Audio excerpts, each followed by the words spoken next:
Hey, hi. Okay, so this is the American Revolution as Women's Work lecture. So, what's really cool about the American Revolution is you think it's boring. And I'm going to show you how it's not. Because when we add women back into the lecture, we not only make a topic more interesting, but we can also show each other, I can show you, how it is that regular people participated in the American Revolution. Because the American Revolution, as kind of a 7 founding fathers did a thing, isn't actually very interesting, is it? No. Okay. Next slide. So here's what I was talking about. Like if we were in class and I said, okay, you guys, I want you to name the founding fathers. You'd be like, George Washington, John Adams. How else did you come up with? Tom Jefferson. Somebody might get Thomas Paine. Somebody might get John Hancock. Somebody might get, Ben Franklin. That famous pussy hound, Ben Franklin. Ben Franklin liked the ladies and the ladies liked Ben. Anyway, so, okay, fine. But look at those dudes. They don't seem that interesting. So it also just doesn't make sense. I mean, I think one of the reasons the American Revolution probably has never tickled your fancy is because it fundamentally doesn't make sense. Like one morning, a handful of white guys woke up and thought, hey, we should have a revolution and we should throw the British out of North America. And not the British, not like the British of now, like, oh, aren't they charming and don't they have good TV shows, but the British of the 1700s, who were the most powerful nation in the world. And like, how do you wake up one morning and say, okay, we belong to the British nation and you're the most powerful nation on earth, but we're gonna provoke a war with you, even though we don't have a government and don't have a military and don't have a government and don't have a military. See, those are big things in a war. How do you do that? Well, you're going to need more than those 4 guys or even 4 other guys. You're going to need everyone, you're going to need a majority of people on board, and you're going to have to get them to start thinking of themselves as Americans. And since there's no America yet, because these were British colonies, right, colonial holdings of the British government, then how do you do that? How do you get people thinking about that, and why? Why would you do that? That's a larger question, isn't it? And it's a question hardly anyone addresses. We're going to address it today. Yay! Next slide. Okay, so to begin to understand why would we have a revolution? Why would we rebel against our mother country? Why would we make war against the most powerful nation in the world? You have to understand Enlightenment ideas. And the Enlightenment. No, Peg, not the Enlightenment. I remember that in high school. No, I don't remember it because it was boring and my brain went la la la la. Don't worry, it's okay. The only things you need to know about the Enlightenment is that big word there at the bottom of the slide, free will. So let's back up to those first words there. The Enlightenment, really, we can trace it back to these English philosophers, Thomas Hobbes and John Locke. And don't worry a lot about those guys, except trust me, they wrote some really important books that super smart people read and thought, hey, that's cool. And the 2 main points that between the 2 of them, Hobbes and Locke, made were that, 1, the people should have some say in their ruler. The people should matter as much as the king. And that the ruler should meet the needs of the people in this new thing, the social contract. That is, the social contract is a key to understanding the Enlightenment as free will. The social contract is a notion that between the people with power and the people without power, between the rulers and the ruled, there is some unspoken, unwritten contract that agrees that the 2 groups will take care of each other. And key to that, because the people have always been good at taking the needs of the ruler, that's how the people get screwed, right? But the ruler has not always been good about taking into consideration the needs of the people. The social contract said the ruler should. A good ruler should do that. And if the good ruler does not do that, then the ruler, usually a king, is bad. And the people should have some say in their ruler, so the king should go.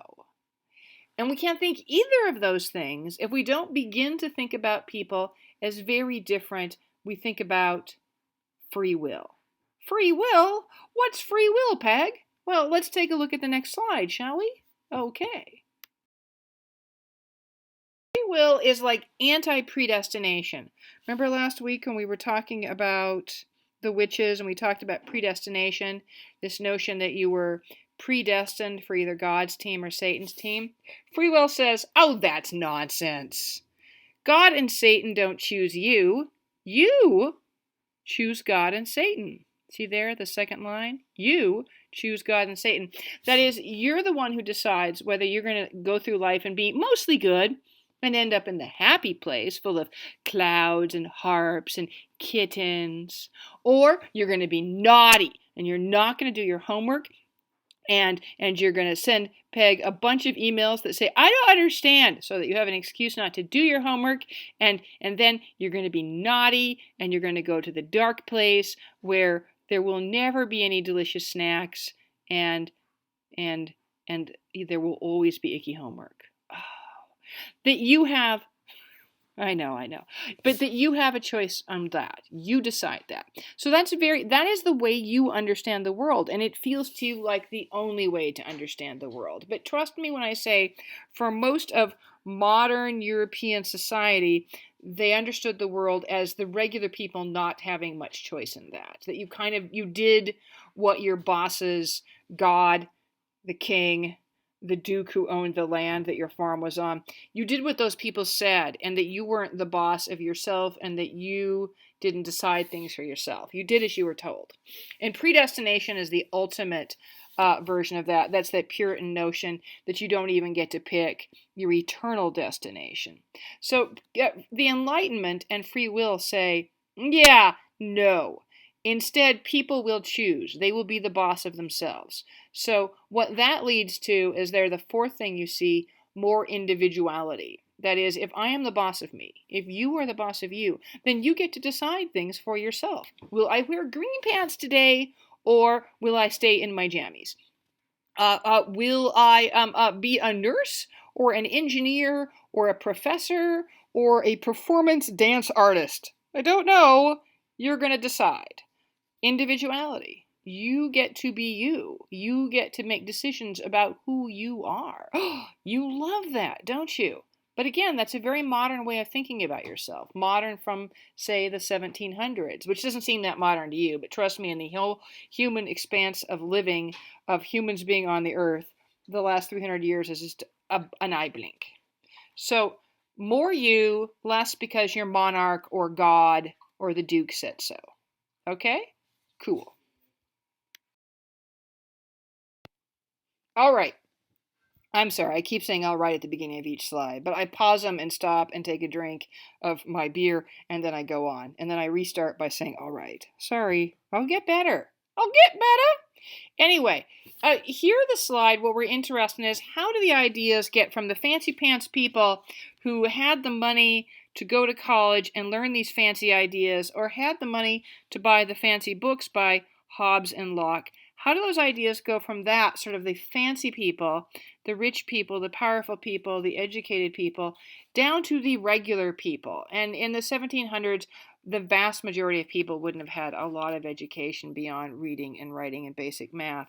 So how do we get those ideas from the high-flown sort of I'm a philosopher land down to the regular people? And the answer is you get them at religious revivals. And it works like this. Guys would go to college, and again, only guys would go to college. And you used to go to college pretty much to be a minister. If you wanted to be a doctor or a lawyer, you apprenticed with a doctor or a lawyer. If you went to college, it's because you meant to be a minister. And then a minister of what religion? It would depend on the college. So in America, Harvard trained originally Puritan ministers. The other college in the Americas, in the colonies, William and Mary, trained Anglican, or what you would think of as high church Episcopalian ministers. So the idea was these guys would go off to college, And then in the process of learning how to be these ministers, they'd read Locke and Hobbes, and some of these guys would be like, that's really cool. But then having embraced these newfangled hippie-ish ideas about free will and the social contract, they would not be suitable to be Puritan or Anglican ministers. So they'd go out, they'd take to the road, and they'd do this sort of soapbox, stand in a wagon, do a religious revival thing. And what's really cool about these things is that that meant anybody could go, and anybody could be like, okay, that's cool. I'm gonna listen to those ideas, and I'm gonna like those ideas so much, I'm gonna tell my friends and go back. And it turns out that 2/3 of the people that went to these revivals in the 1720s, 30s, and 40s were women. And it makes sense if you think about it, and you already know a fair bit about American women's history. If you think about a colonial world where the Euro-American or white women were oppressed by patriarchy and coverture and predestination, a world where ministers showed up and said, you're the boss of you, you get to decide things from you, there's a social contract, and you and the person who's the boss of you have to make an agreement, that those ideas would be super compelling for women, both in terms of thinking about their relationship to the wider world with the king or with God, and with thinking about relationships with their fathers or husbands. So women would find these, not all women, but lots of women found these ideas really, really compelling. And they would go to these revivals, and that's what you see there in the picture. You can see that. You see lots of women. There's a couple of guys sort of standing around the periphery, but mostly women, and some kids, and of course some dogs. So a real party. And then they would take these ideas home and teach them to their husbands and children. So these ideas, which I'm going to get into a little more in the next slide, these ideas, the conduit from fancy college place to the regular people, the conduit, colonial American women. Cool. Next slide. So free will, cool. That's, you're not the boss of me. I'm an individual. I get to make my decision. What does that mean? It means that first and foremost, people start to think that they could make their own church. So I could get this minister that we really like. We could get him to stay in our town and start a church, and we'll have this set of ideas. And these were all different variations of Protestant churches. So we're not talking Hindus or Buddhists or Hare Krishnas or anything like that. We're just talking different flavors of Protestantism. People want to do that because they don't want to be just high church Anglicans or Puritans anymore. And that means people have to have freedom of religion to do that. No more state religions. Like in Massachusetts, you had to be a Puritan. And remember, there's no separation of church and state in the Puritan society. And people begin to think, yeah, the church shouldn't have that much power. And besides, I don't want to be a Puritan. I want to be a Lutheran. I want to be a Baptist. I want to be a Quaker. I want to be a Mennonite. There's all these choices that they begin to make, right? All these religions are being born, these new sort of sects of Protestantism. So freedom of religion begins to be a thing people are talking about. They don't have it yet, but they're talking about why it's important, because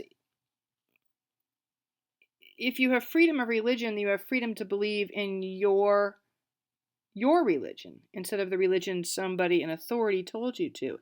And it also means then that you need to have separation of church and state. That is, you can't have the church in the government and you can't have the government in the church. The government can't be free if the church is in it, and the church can't be free if the government's in it. So you have to have these things separate, and that's super important. And it's not something sort of evangelical, super conservative religious people in America necessarily understand. They get really pissy about this separation of church and state thing. What? Why can't we pray in school? Well, pray to who? Pray to what? How do we pray?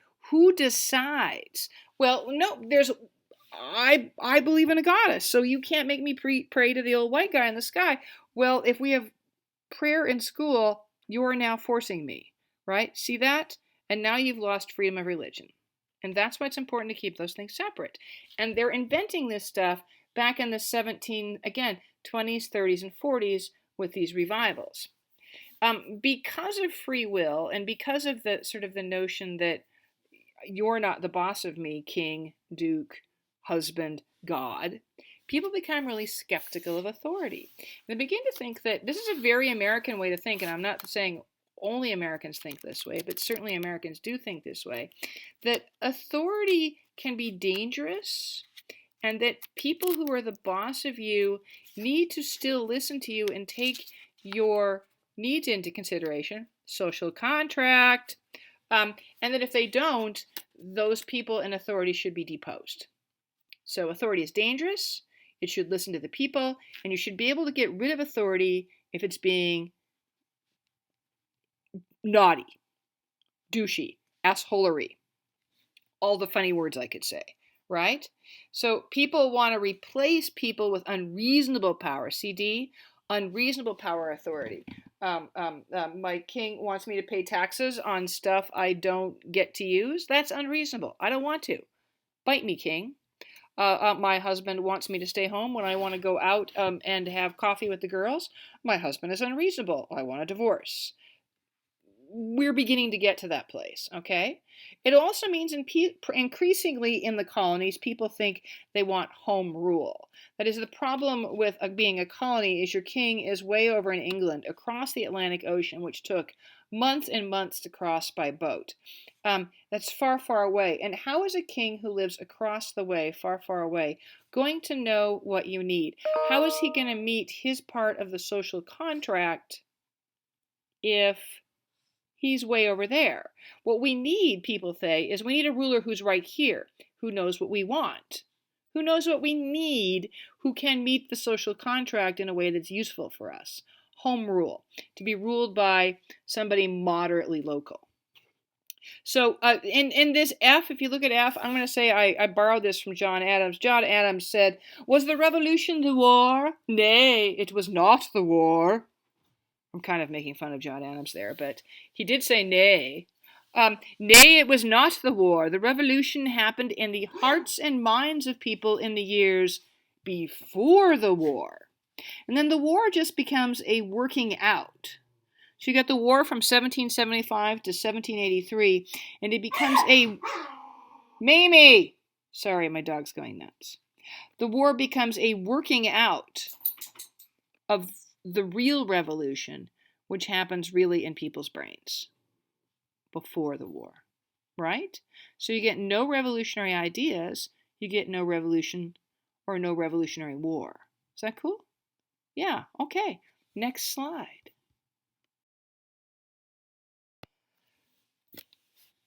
So here we are.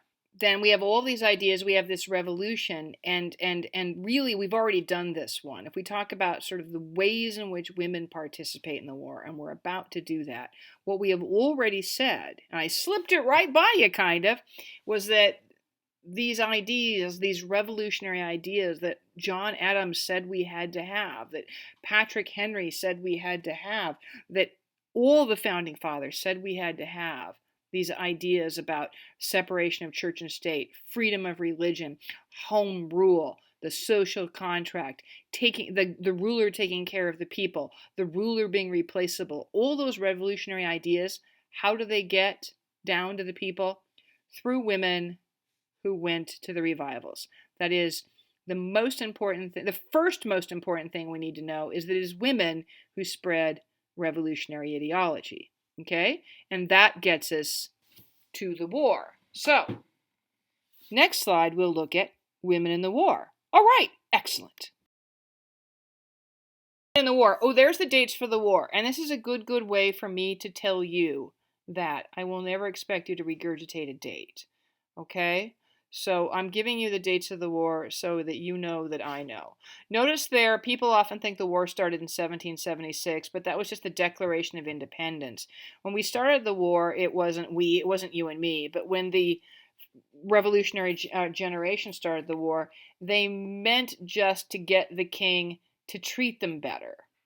And after a year, it was clear that the king wasn't going to do that for all sorts of reasons, including he was crazy. And so they issued this Declaration of Independence. That is, they said to England, "You're not the boss of us anymore." So that's 1776. And then technically the fighting ended in 1817. Oh my goodness, it says 18 there. 1781, the fighting ended, but the treaty wasn't signed until 1783. I'm sorry about those dates. So, women participated in the Revolutionary War in many, many ways. One, we already did they spread the revolutionary ideology, so we got that.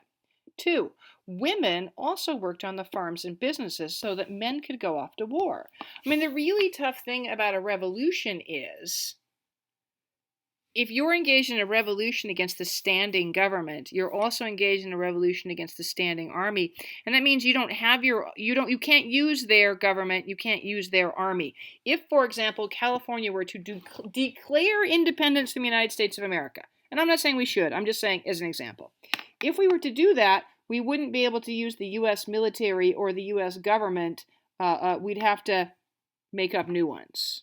Because the U.S. government's not going to let us use their military to fight a war against them. The military's job is to support the United States of America, right?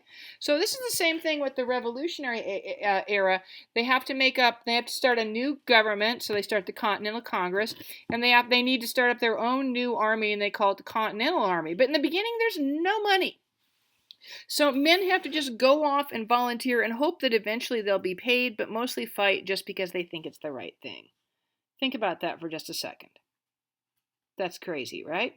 But men can only do that if they can leave their farms or their silversmithy or their shoe shop in capable hands so that they'll still be a business when they come home from fighting the war. And for most men, the people they leave it with are the women in the family. Mothers, sisters, mostly wives. So much of the American business is run by women during the Revolutionary War because men are off fighting or doing other revolutionary things. Would you like an example? You know that you would. Let's go look at one. Next slide. Abigail Adams. She was on our list of, remember the list of women that I gave you and you're like, I don't know anybody on this list. I feel so stupid. And then I was like, that's okay. Don't worry. Okay, Abigail Adams is on that list for a couple of reasons, but mostly she's really important because without her husband, John Adams, couldn't have been one of the most important founding father guys, FFGs, right? So John he really did two things. He farmed and then he was a lawyer. So he had a farm outside of Boston in a little town called Braintree, and he had a law office in Boston where he did some lawyering. So John doesn't go off to fight. He goes off to the Continental Congress to make the whole new government and then to participate in writing the Declaration of Independence and eventually the Constitution. He can only do that because he had this immensely capable wife, and he could leave the family, and they had a ton of kids, the fairly big farm, and the law business with her, and she would take care of it. Next slide. Abigail, she did. I don't have some stuff here about Laureen, but she would go off into Boston once a month. She would open up the mail she would go into Boston, open up the mail at the law office, and then she'd write him letters and say, okay, this person wants this and this person wants that, and he'd write back and say, here's what you do. And then after a few months of that, she started to get a sense of how she would do that stuff herself.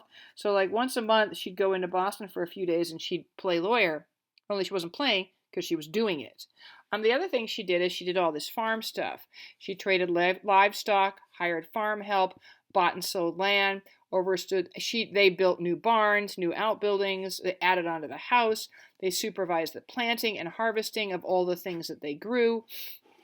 And I love this quote in a letter that she wrote to a friend. She said, I hope in time to have the reputation of being as good a farmeress as my partner, she means her husband, has of being a good statesman. She was immensely proud of what a good farmer she was, or as she said, farmeress. She took care of the farm, she took care of the legal business so he could go off and be a founding father guy. Also, she was his lifelong advisor. That is, he'd find himself like, I don't know what I should do. Should I do this? Should I do that? He would write her. There's a ton of letters between the two of them. He would write her and say, what should I do? And she'd say, well, I think you should do this, or I think you should do that. Indeed, some men came to him and said, we want you to run for president. And he was like, I don't think so. I need to go home and see my wife. And he wrote her a letter and said, what should I do? And she said, you should be the president, dude. The country needs you. So that's pretty cool. Next slide.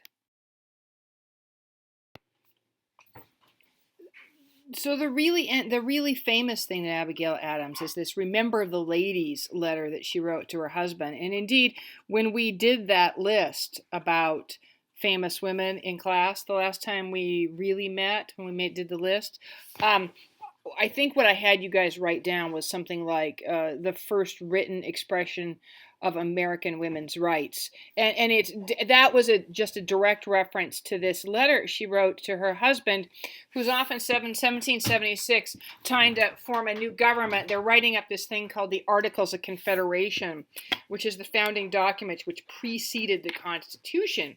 And she wrote him this letter, and she was giving him advice about his work, as she did. And the famous passage here is, remember the ladies and be more generous and favorable to them than your ancestors. Do not put such unlimited power in the hands of husbands. Remember, all men would be tyrants if they could. If particular care is not taken and attention is not paid to the ladies, we are determined to foment a rebellion and will not hold ourselves bound by any law in which we have no voice or no representation. And the point there is, I think I like that for two things. There's the obvious point. Dude, when you make a government, don't leave us out. Now, unfortunately, he and the boys made a government and left the women out. But the letter is there as our first statement of how women should be included in government. But also she's saying, if we don't have representation, if we're not, we don't have some input into this government, we shouldn't have to pay attention to the laws. And that's an argument women's rights activists would make well up until the passage of the 19th Amendment, which granted women the right to vote. It is also as clear a statement of this notion of free will and the social contract as by any founding father. This notion that the contract between the governed and the governors, as it were, and the governed is that we should have some input. And she's saying we are the governed, we are women, we should have some input. If we are not, we don't recognize the government. Now, it didn't work out that way, but it's a really powerful statement.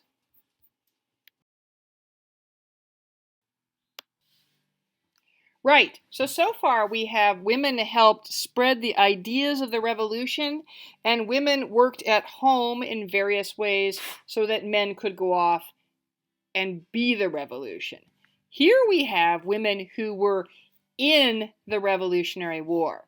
And women went to war in really three different main ways. So this is the first way they went as camp followers. Now, admittedly, and some of you may know this, camp follower has historically been used as a pejorative.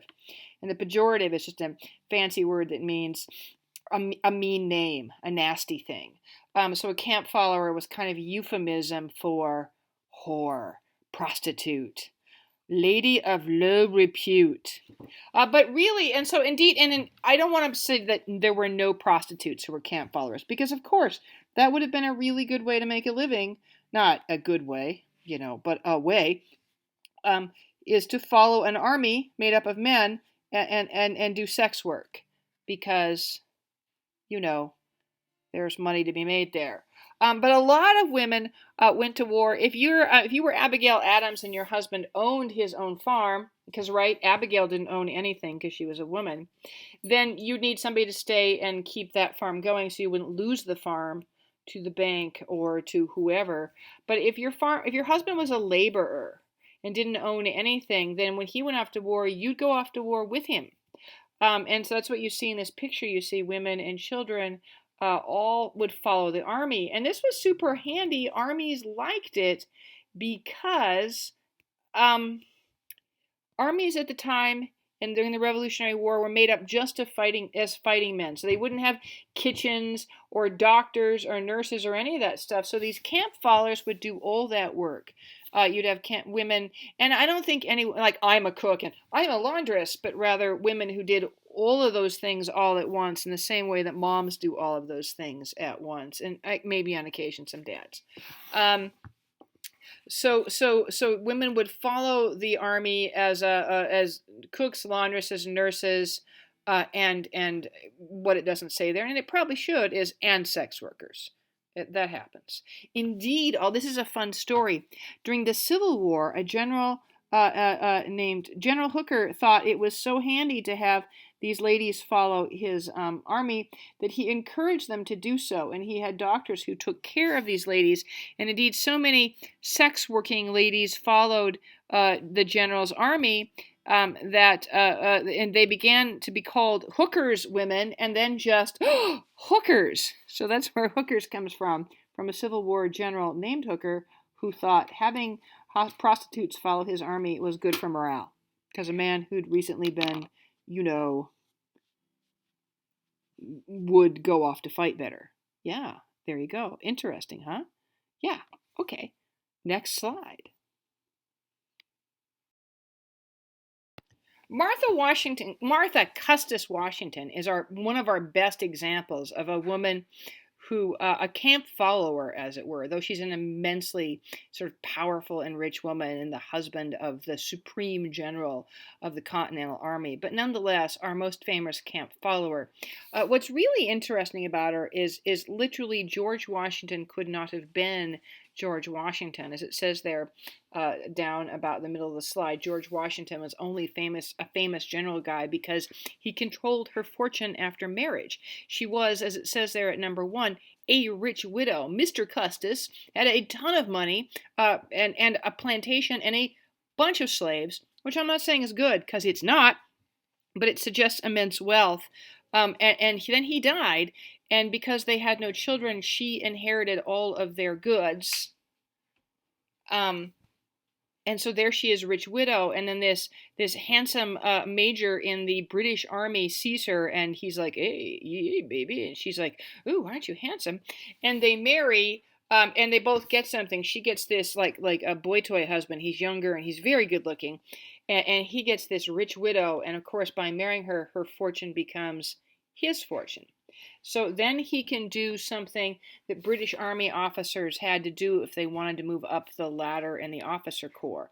That is, you didn't just make your way up by doing good deeds and getting promoted. You had to buy a commission. So with all the money that he got from being Mr. Martha Washington, he bought himself a generalship in the British Army, so that when time came from the Revolutionary War, he could quit the British Army and he could enter the American Continental Army as the only general on the scene, and thus become the leader of the army.